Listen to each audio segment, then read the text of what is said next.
Hey guys, good afternoon or good morning whenever you're watching this.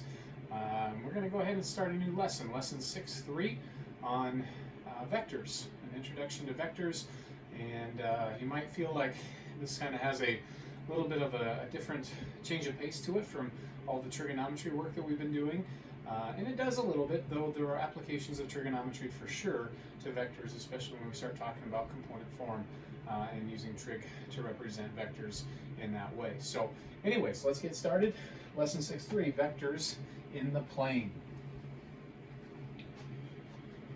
All right, so our objectives for this lesson, we're going to cover this lesson over a couple parts. The first objectives that we'll hit are really probably just in this first lesson, the first three. Be able to represent vectors as what are called directed line segments. Write the component forms of vectors, something you'll get familiar with over the next couple lessons. And then to be able to perform basic operations and represent them graphically. Okay? That's as far as we're going to cover in this first half of the lesson, just those first three objectives. All right, so why vectors? Well, vectors are needed in our world to represent certain quantities. So here they start by talking about quantities such as force and velocity. Hopefully you realize that those involve both a magnitude and a direction. You've probably been taught in school about the difference between velocity and speed. Velocity includes a direction to it that speed does not.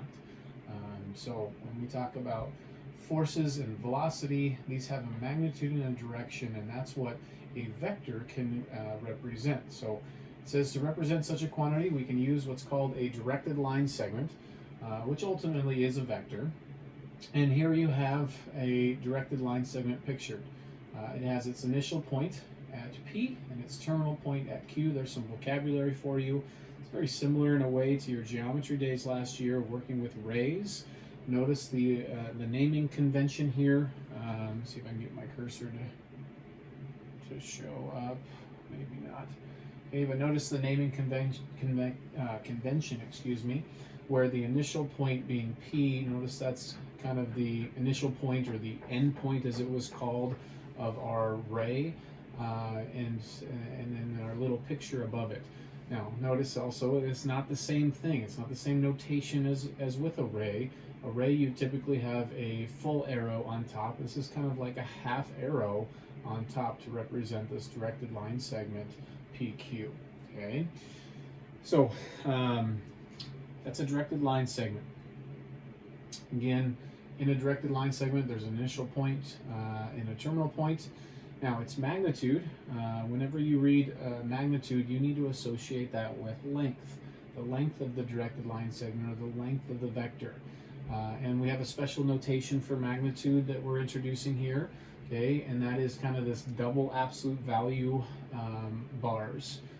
That's what we use mathematically to represent magnitude. So we could just say what's listed there and we know, hey, that is asking for the magnitude of this directed line segment PQ. And if we want to know a length and we know what the initial point is and the terminal point, we can just use the distance formula to find the length, right? So this is important. Two directed line segments are equivalent if they have the exact same magnitude and direction.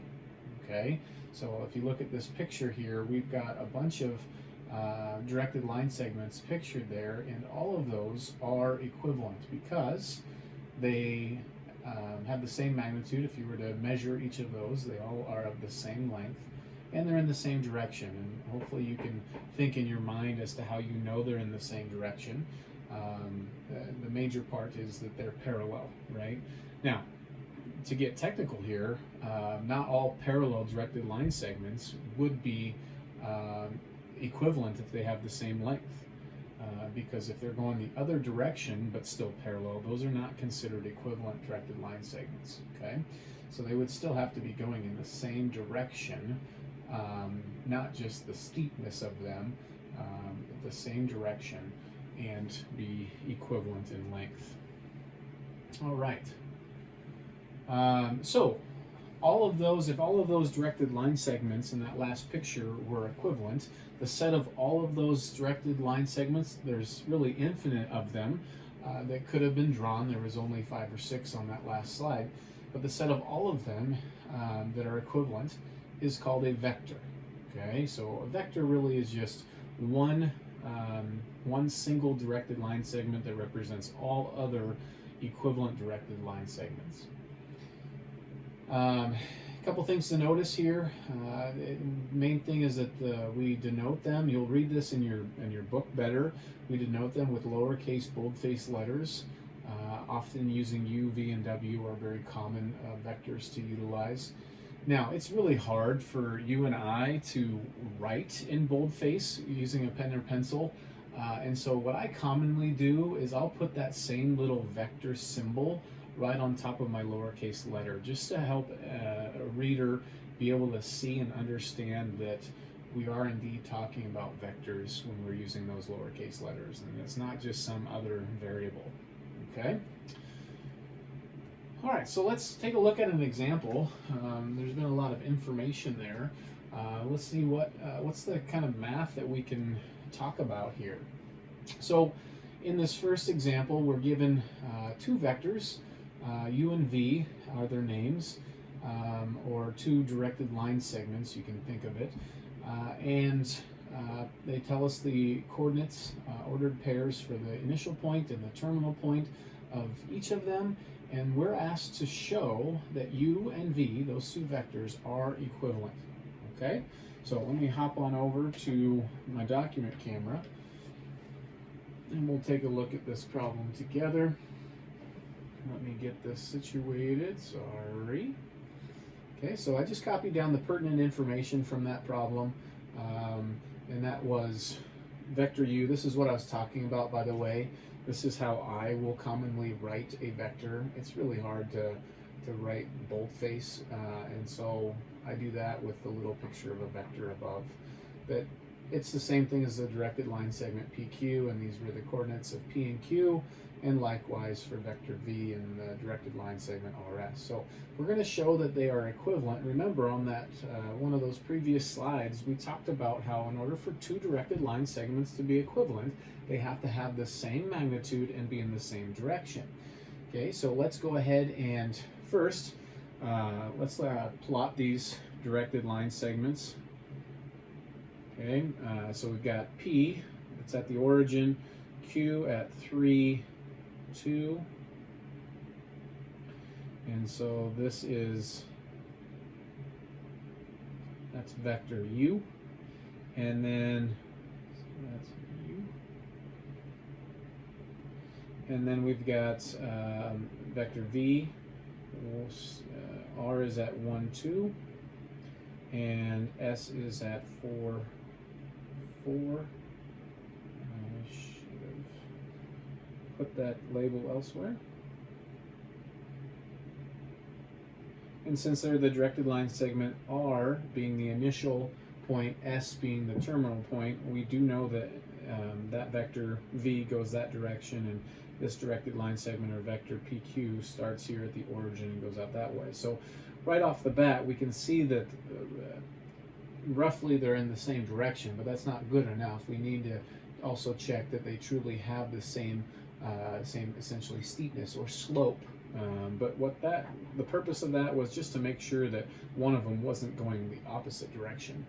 In that case, we could quickly say no, that these are not equivalent. So this one right here was vector V, and this was my vector U. Okay, so let's go ahead and let's verify they are in the same direction. So let's do the direction work, since we just talked about it. Direction, so direction, think slope. Okay, and also picture in this sense to make sure they are going in the same direction. Okay, so slope, well, this is back to Algebra 1 work here. Let's find the slope. I'll call it, I don't know if this is the most appropriate notation, but the slope of U, vector U.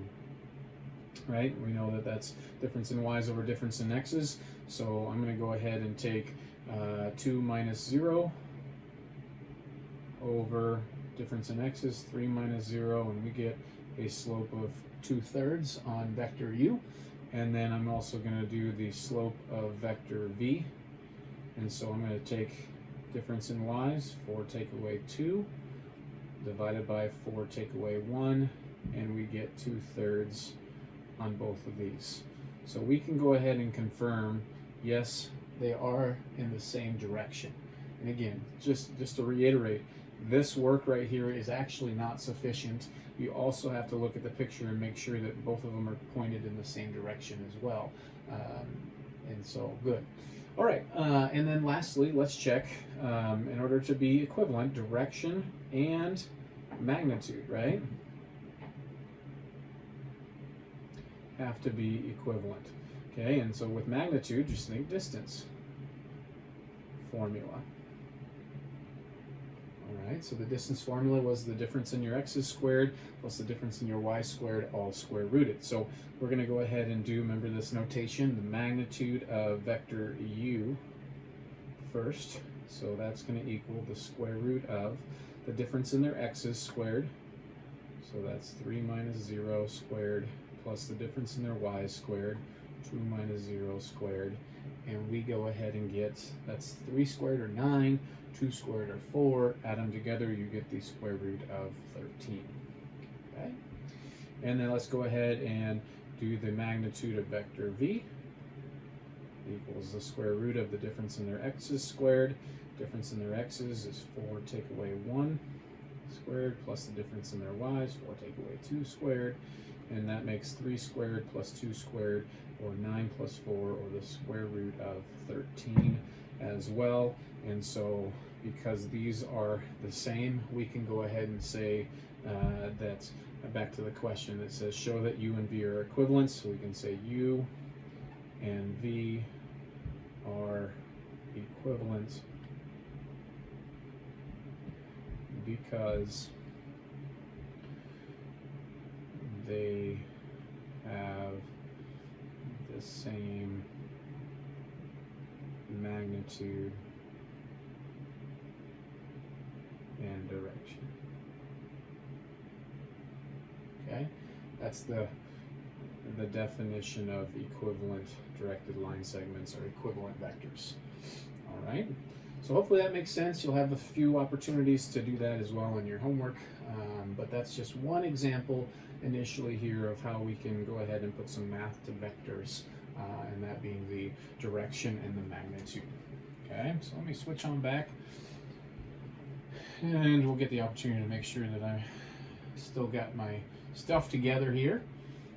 So root 13, that should be familiar to you, and then a slope of 2/3. And then notice that same thing I have paused and clarified. Moreover, both line segments have the same direction because they are both directed toward the upper right on the lines, having a slope of 2/3. So they didn't just say slope was all that they checked. They also looked into having, both of the vectors being pointed in the same direction. Okay. All right, so now we're going to teach you something called the component form of a vector. Okay, if really a vector represents a whole set of directed line segments, then maybe there's a unique standard way that we can represent a vector that represents all of those infinite directed line segments, and that is indeed something called component form. Okay, so the directed line segment whose initial point is in the origin is often the most convenient location. It's a convenient representative of a set of equivalent directed line segments. Okay, so basically very similar to when we were working on the standard position of angles and putting that vertex at the origin. When we're talking about vectors, the standard position for representing a vector is to place its initial point at the origin. Okay, so a vector whose initial point is the origin can be uniquely then just represented by the coordinates of the terminal point, because that's the only thing that's different from one vector to another. All vectors in standard position have the same initial point. Okay, and so really whatever that terminal point is can be used to represent the component form. So notice the important distinction here when they talk about the component form on that very last line of this vector v. Notice that it's written as vector v equals, okay, and there's this new set of brackets that are being used. Those aren't parentheses down there. There's like these little arrow brackets, I guess you could call them, right? And that's unique to component form for vectors. Okay, so if you're trying to represent an answer that's represent a vector in component form, you must be using those kind of pointy brackets, all right? And then you're doing your job to be able to communicate a unique vector. The coordinates back on this previous slide was coordinates v1 and v2. With that being component form of the vector, we would call v1 one of your components, and v2 is another component. Specifically, though, I don't think that the PowerPoint goes into it or the lesson goes into it at this point. You can really think of v1 as the horizontal component to the vector, and v2 being the vertical component to the vector. And this should make just great sense, because when you graph the ordered pair v1, v2, you move horizontally v1 from the origin and vertically v2 from the origin to place that terminal point. And so each of those are considered components of the component form, and specifically v1 the horizontal component and v2 the vertical component. If both the initial point and the terminal point lie at the origin, that vector is called the zero vector. It can be denoted by, really that should be a boldface 0, okay, and not just a normal font 0. It should be a boldface 0 right there, or in component form you could write the zero vector as 0, 0. Not all that exciting of a vector. It doesn't have any direction because its initial point and terminal point are the same location, and its magnitude is 0. So not all that exciting of a vector, but we would call it the zero vector. Okay. Now this is helpful for you down here when they talk about component form of the vector. This is where they help you understand, well, how can I write the component form if I've been given an initial point and a terminal point of a directed line segment. And so notice it says down there that directed line segment PQ in component form is Q1 minus P1, comma Q2 minus P2. So what are they doing there? What you should recognize is that they are taking the terminal point minus the initial point in order to find the component form of a vector. So let me say that one more time, because that's going to come into play a lot in this homework assignment. To write the component form of a vector when you have the initial point and the terminal point, it's always the terminal point minus the initial point. If you can remember that phrase, terminal minus initial, that's how you come up with component form, and that's going to be very helpful for you. Okay. Magnitude, well, again, if I were to take we just did magnitude, so this worked right there initially after the magnitude of vector v of q1 minus p1 quantity squared plus q2 minus p2 quantity squared. We just did that in that last sample problem. Well, when it's in component form, this is so much easier, because my initial point is always 0, 0. And so thus, I would just be subtracting 0 in doing this. So more simplistically, one of the perks of component form is if I want to find the magnitude, it's just the square root of the sum of the squares of each of the components. Okay, and so that's really convenient when it comes to calculating magnitude. If the magnitude's 1, we call that vector a unit vector. We're going to do some work in the second half of this lesson working on unit vectors. And so we'll deal with that later. If the magnitude's 0, then we know that it's the zero vector. And notice there's a if and only if statement there, a biconditional. And so from your geometry days, you know that can go either direction. Okay, so if you have a zero vector, we know that its magnitude has to be 0. Also, conversely, if your magnitude 0, we know it has to be because it's a zero vector. Okay, when are two vectors equal? Two vectors are equal if and only if each of their corresponding components are equal. Okay, so that's what they're saying in that first sentence. And so actually, if we were to go back to that first example that we did, another way that we could tell, and this is kind of the more advanced way we could say, yeah, I know those two vectors are the same, is if I did converted each of the directed line segments into component form, I would be able to show that the component form was the same for both of them. Okay, and that's what they're doing in that little second paragraph there. They notice that vector u is represented by 3, 2, and vector v is also represented by 3, 2. Okay, which is not surprising, because to go from the initial point to the terminal point each time, we had to go 3 units horizontally, 2 units up, and that's what generated that slope of 2/3 that we saw. Okay, so anyways, that's another way of confirming that two vectors are equivalent. All right, so here's a second example. We're asked to find the component form and magnitude of the vector that has initial point 4, -7 and terminal point -1, 5. So let's go ahead and try this together. Once again, it's been a little while since I've posted one of these lesson videos, so this would be a good opportunity to check, are you getting this yourself? And if so, pause the video and then hit play and see if you get the same values. Okay, so initial point, if I copied it down correctly, was 4, -7, and terminal point was -1, 5. And we're asked two things: component form and magnitude. Anytime I'm asked both of these, I'm going to do the component form first, because magnitude's a little easier to compute once I have the component form.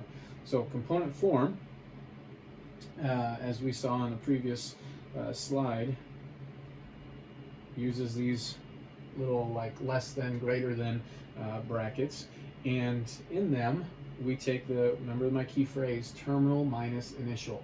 So I'm going to take -1 minus 4, both of the terminal coordinates, or sorry, not the terminal coordinates, but both of the x coordinates, terminal minus initial, comma, terminal 5 minus -7, so subtracting there both of the y coordinates.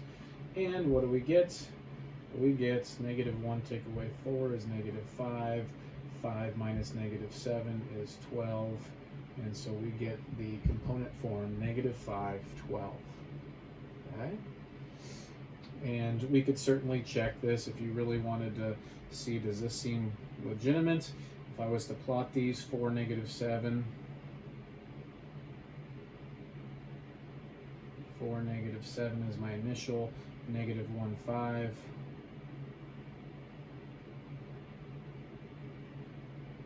Okay, so this here is my vector or directed line segment, and then if I was to graph -5, 12, which is component form, and I would have graphed that in standard position, -5 and 12, this was up to 5, so I'd have to do 6, 7, 8, 9, 10, 11, 12, somewhere over here. What you should see, if I did this correctly, is, does it appear like they are in the same direction? They appear like they have the same slope and pointed in the same direction? Yes. And does it appear like the length of this and the length of that are the same? And I think that does. Okay, so you don't have to do that. That was just an opportunity to essentially check, does it seem legitimate that this would be the same vector as this? And that is the case. Okay, so magnitude, remember the magnitude of this vector, which I don't know that we were given a name for this vector, so I'm going to call it v. The magnitude of vector v, well, when it's in this component form, okay, all I needed to do, if you remember, was it was the square root. It was kind of a funny phrase that I said, the square root of the sum of the squares of each of the components. So I've got to take -5 and square it, plus 12 and square it. And you probably recognize something about 5 and 12. Okay, ultimately, remember, keep in mind, what am I doing here? I'm finding the length. Well, the length is the hypotenuse of this right triangle, where that's 5 or -5, and this is 12. Okay, and so 5, 12, what? Oh, this is going to end up being 13 as its magnitude. Okay, so you were asked component form and magnitude. There they are, -5, 12, and then 13 for its magnitude. Okay, so hopefully that helps.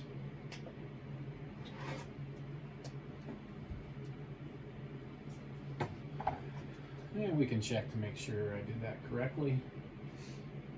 So they're going ahead and labeling those P and Q for your initial point and terminal point. Notice to find the components, we take the terminal minus the initial. And that's where they came up with -5 for that horizontal component of the component form, and with our y coordinates to find the vertical component of the component form, and we get the same -512. Okay, so there's the component form, and they're computing the magnitude, and that makes 13. Good. Okay, so kind of the last thing that we're going to do in this lesson is talk about vector operations. We can add, subtract, somewhat multiply. We're going to talk about that over the course of a couple of days. Vectors. And so let's start that conversation here today.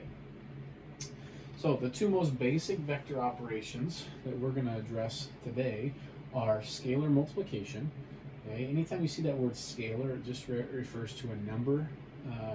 And so what we're meaning here is we're not talking about vector times a vector. We're talking about taking a number times a vector. And then vector addition. So in that sense, we are actually adding vectors. Okay? It says in this section, scalars will always be real numbers. Geometrically, the product of a vector and a scalar is just a vector that's, and they say here, the absolute value of k times as long as v. So the reason that's important is if that scalar is a negative, what you're going to see, and we've got a good visual on this next slide, but what you're going to see is that vector points the opposite direction. That's what the negative does as a part of that scalar multiplication. Okay, and so, but if I multiplied a vector by -3, the negative says it's going to point the opposite direction. The 3 says, no, this new vector is going to be 3 times as long, and that's what they're talking about here. So this next slide has a great visual.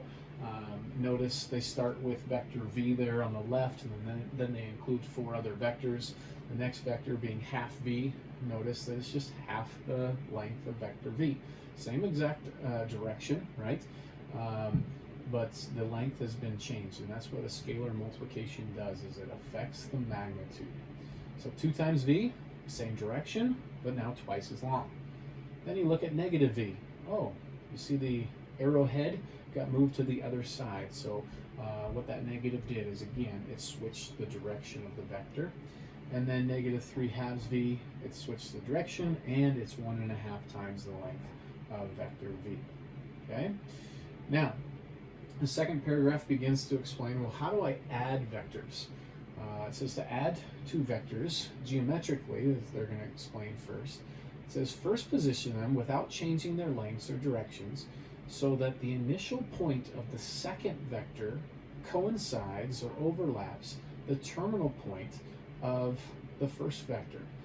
I've heard it explained that you add vectors tip to tail, the tip of the first vector, meaning the terminal point of the first vector, and then the tail being the initial point of the second vector. Those coincide or overlap.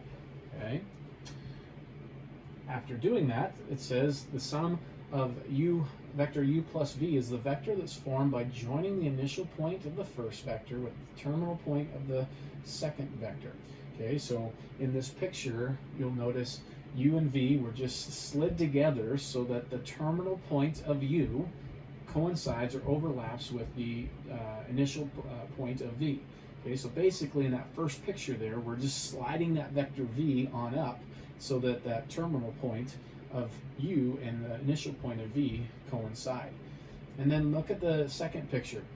Once that's the case, what they're saying there is our sum of vector u plus vector v is just from the initial point of u to the terminal point of v, that new vector. Okay?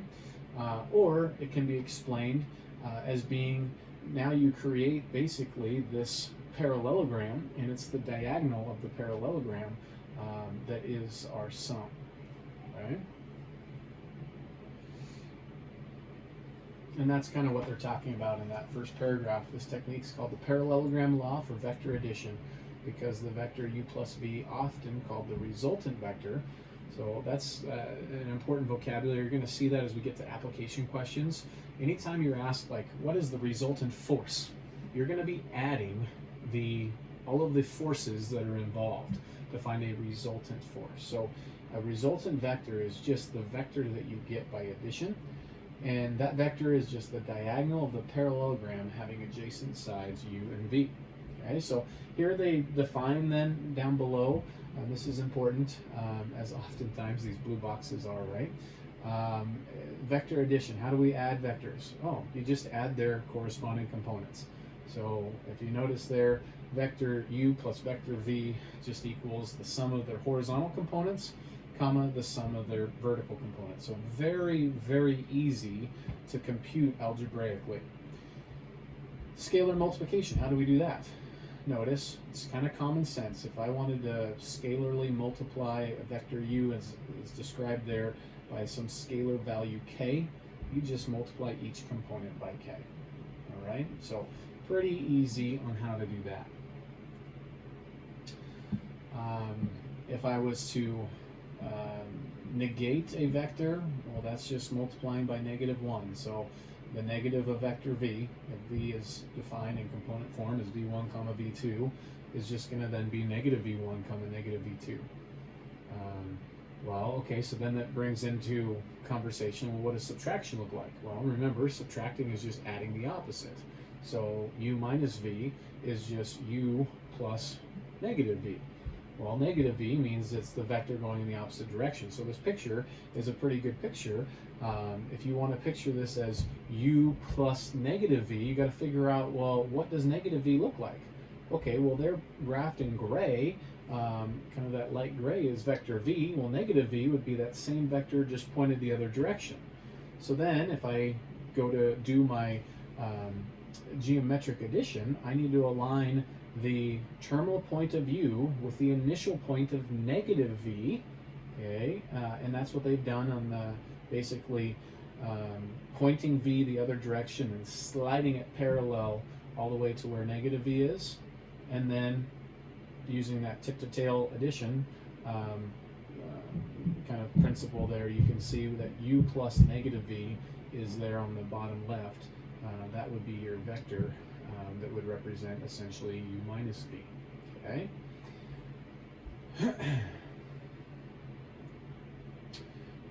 Another way that you can describe it there on that first sentence is you can use the directed segments with the same initial point. So they're saying the difference u minus v is the vector from the terminal point of v to the terminal point of u.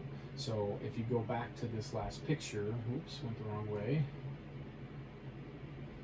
Okay, you actually, when doing subtraction, u minus v, I think my cursor shows up here.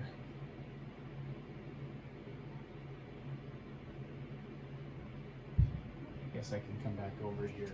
What they're talking about here is another way to represent u minus v is I can just take the terminal point of the second, whatever I'm subtracting, okay, and connect it to the terminal point of the first, okay, and that would also represent subtraction, because notice we've got this parallelogram in here, and the opposite sides are parallel and congruent, right? And so we do know that those are the same vector ultimately. This one happens to be graphed in standard position, but that is the same vector. It has the same length and the same direction. Okay. All right.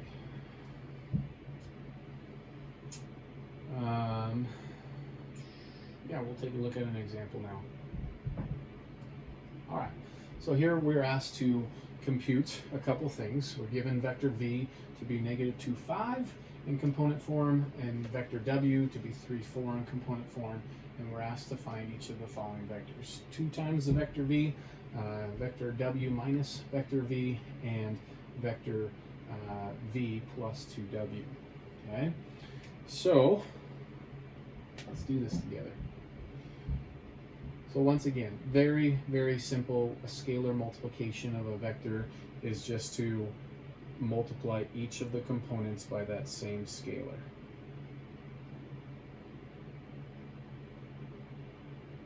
So I just took my vector v and multiplied each of its components. -2 was the horizontal component, and I doubled it. 5 was the vertical component, and I doubled it. And so we will get -4, 10. Okay, and if I took the time to graph this, you'll notice that this is ultimately just twice as long as that vector. Okay, if I was to do vector w minus vector v, well, vector w, so this is the same thing as, you can do it a couple different ways. It's probably easier to just do as your intuition, 3, 4, and I'm going to subtract negative 2, 5, that component form. So 3 minus negative 2, we get 5. 4 minus 5, we get negative 1. There is the new vector, vector w minus vector v.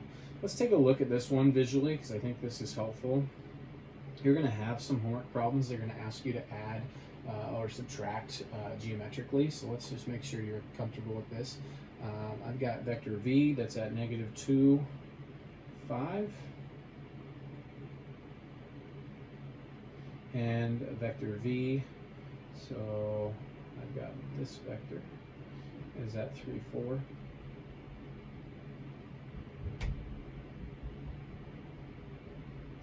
so there is v, and here is w. And this question asks w minus v. So w minus v is the same thing as w, oops, not array, w plus negative v. So negative v is going to come out this way, so negative v is going to be 2, negative 5, so 1, 2, 3, 4, 5 to negative 5, there is now negative v.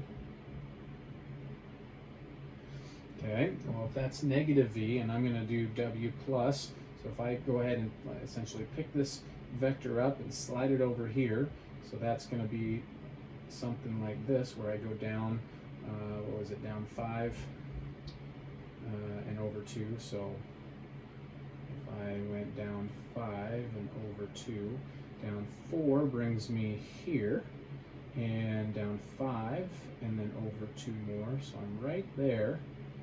My picture doesn't look all that perfect.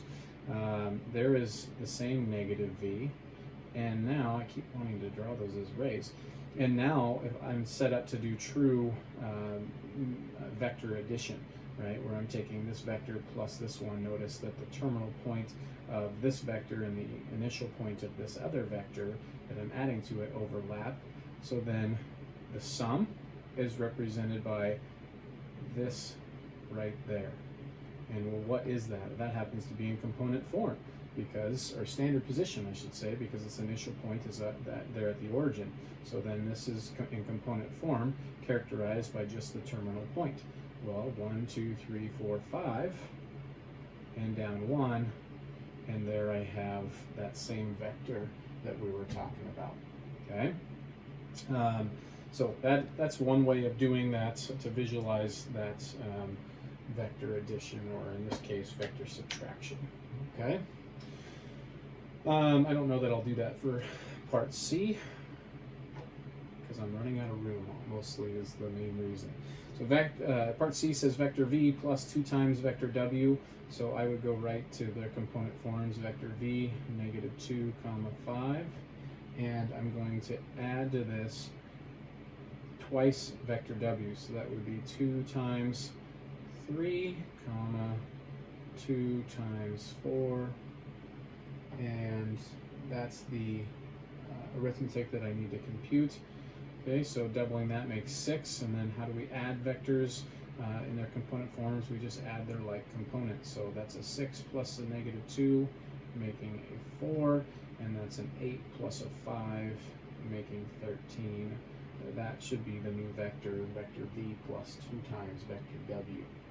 Okay, so hopefully that made some sense. Again, hopefully you took an opportunity to pause the video, try it yourself, and now you can check. All right.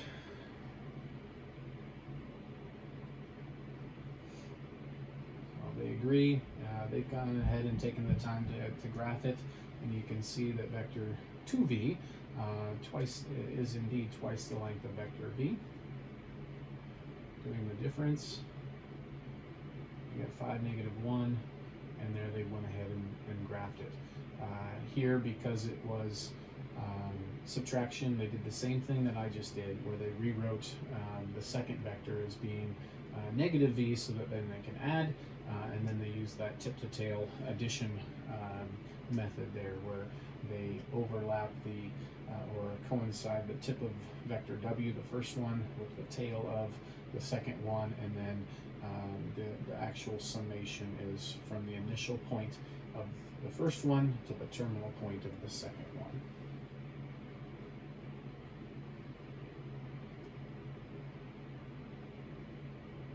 All right, 413 is the component form of that third one, just like we got, and there's a visual for that as well. Okay. All right, we're going to somewhat finish up here by just taking a look at some of the properties that exist with vector operations. There's a lot of properties that are in common to just ordinary arithmetic, as it says there at the top. So if you look at the first one, they just changed the order of addition. So that's the commutative property of addition. That carries over with vectors. That works with ordinary numbers, right? 5 + 4 = 4 + 5. Well, it also applies to vectors. Second one, it looks like where they've just changed the grouping, so that's that associative property of addition. That applies here with vectors as well. Third, the additive identity property, the fact that the 0 vector, notice this time they have that as indeed a bold 0, so that's the 0 vector, not the number 0, not the scalar 0. And so what they're saying is any vector, you add the 0 vector, you still get the same vector. So that's that additive identity. The additive inverse, the opposite, or the negated vector is the additive inverse. That added to additive inverse added to another vector, you will get the 0 vector. Okay. We also have, if you look at number 5, the associative property of scalar multiplication. This is, notice there are scalars that are being multiplied by the vector u in that situation, so that applies. 6 and 7 both really just talk about the distributive property, kind of also coupled in there. 6 is the distributive property with 2 scalars being added. 7 is the distributive property with 2 vectors being added. And so both of those function as usual. 8, 1 serves as our multiplicative, scalar multiplicative identity. 1, the scalar times any vector does not change the vector. And then also 0 times any vector would create the 0 vector. Okay, because if I multiply each component by 0, which is how we do perform scalar multiplication, you're going to get 0. And then number 9. Number 9, it says there at the bottom, property 9 can be stated as follows: the magnitude of the vector CV, so that's some scalar times by a vector to get a new vector. That magnitude is just the absolute value of C times the magnitude of V. Now, that's important because if I chose to have a scalar of -3 and I want to find its magnitude, so if I took -3 times any vector and its magnitude has to be positive. Why? Because the magnitude of a vector is a distance, right? Remember at the very, very beginning, we need to associate magnitude as the length. Well, lengths can't be negative, right? It makes no sense to say, I was just building a fence the other day, that the distance between fence panels is -8 feet. You'd look at me crazy if I were to say that, okay? And so that's why you have to, that negative, all it does is change the direction, right? It doesn't actually change the length of the item, or the vector, I should say. And so that's why that we just pull out the absolute value in that situation, okay? All right, let's finish things up with one more example in that exit task, and then we'll call it a day. We'll add to this in the next, with another lesson tomorrow. All right, so here you're given a question that asks for component form and magnitude of a vector, where you're given the initial point and the terminal point. We've done a problem like this already today. So this should be a nice review for you. Initial points given, terminal points given. They're asking component form and magnitude. This is where I took the time to say I would always find it in that order. So component form, remember, terminal minus initial. So terminal minus initial, terminal minus initial. Okay, so -2 take away 3 is -5. 5 take away -2 is +7. There is our component form. Pretty straightforward. Magnitude. Magnitude, if we call this vector v right here, magnitude, that double absolute value notation of vector v is equal to the square root of the sum of the squares of each of the components. So -5 squared plus 7 squared. All right, so that's a 25 plus a 49, or that's the square root of, what, 74 if I'm not mistaken. Okay, square root of 74, I do not believe breaks down. That would be 2 times 37, and 37 to my knowledge is prime. So I think we're good to just say that is this vector's magnitude. Right?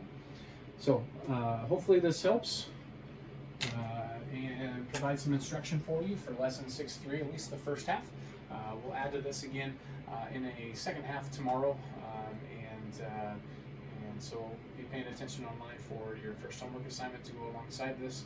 But again, we'll add to that after that. So once again, more importantly, I hope everything is going well with you, that you're staying safe, and we're starting to see some really good things here in Montana in terms of numbers of people impacted by this COVID-19 starting to go down day by day. So keep doing your part. I'm doing my part. I've been out of my house, I think, twice, maybe 3 times, and there's